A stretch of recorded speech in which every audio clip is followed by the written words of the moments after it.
Hello, today I want to talk about insomnia. This is something I've struggled with for a long time. A lot of addicts you'll find struggle with insomnia. It's just started snowing massively outside. Yay! Yeah, basically I remember I tried to quit drinking for about, I think I had a really bad weekend and I was like, right, that's it, I'm stopping this time. And I kind of could at the time because I wasn't bodily dependent on alcohol.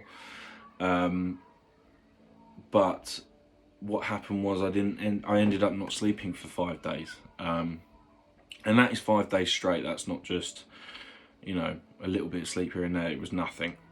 No sleep at all.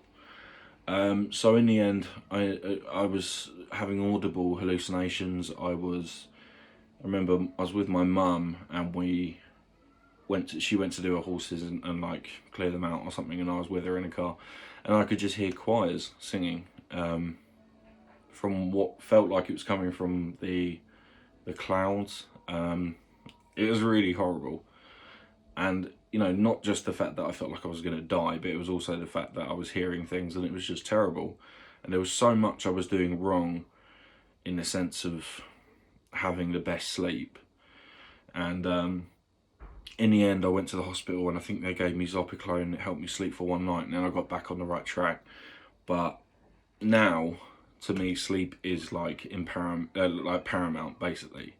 I take huge pride of my bed now. It's only me in it, so I take massive pride in it. I love my bed, but what I do now is I treat my bed as if it's like my safe place, and it's more difficult to do because we're in lockdown now. It used to be before I'd be doing stuff throughout the day, so I wouldn't be in my bedroom as much, but now I'm in here quite a lot of the time, so it's like, okay, I have to like not associate sitting in my bedroom with sleep, because otherwise it's going to mess up my routine. So there are some things I do to sort of help. I'm also prescribed promethazine, just a heads up, and that's basically, it's antihistamine and it's non-addictive, so it helps me sort of when I'm asleep, it helps me stay asleep, which I've found has helped me like so much. But basically, what I do now is I put on, I think, Bon Iver last night, and I had it on volume 1, like it is now. Don't know if you can hear it, but I found with music, rather than audiobooks, music's easier to fall asleep to because you can kind of get lost in the song as you're drifting off, whereas audiobooks, sometimes you get a bit gripped to what you're listening to. I found anyway, and then I'll just stay up listening to the audiobook, which is a bit difficult. Also, I've spoken before about, I think it's the 4-7-8 breathing technique. This really helps in bed.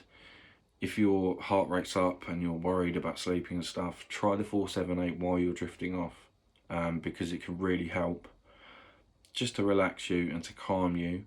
I also have a diffuser. My diffuser helps a lot. I put lavender oil in it before I go to bed, switch it on. Whew, it's lovely. That, and I've also got a, I don't know if you can see it, maternity pillow. That bad boy is one of the best things I've ever bought. It's just like a big cuddly bear that I can just snuggle up to when I go to sleep. But the main thing, getting a bit off track, is just treat your bed like it's your real safe place. Don't use it, make your bed in the morning. I always used to think it was just my mum being dodgy when I was younger, going, "Oh, make your bed." I was like, "Oh, leave me alone." But now I do realise, like, if your bed is made, you want to go back to it. If it's like horrible and duvets all over the place, and so, you're not really going to want to go back to bed, and you're not going to see it as your place, your safe place to go when you want to sleep. So I don't know, these are just little tips that help me. As I say, it doesn't work for everyone. It works for me. But yeah, let me know if it works, and definitely get a maternity pillow. Best thing I've ever bought. Loads of love.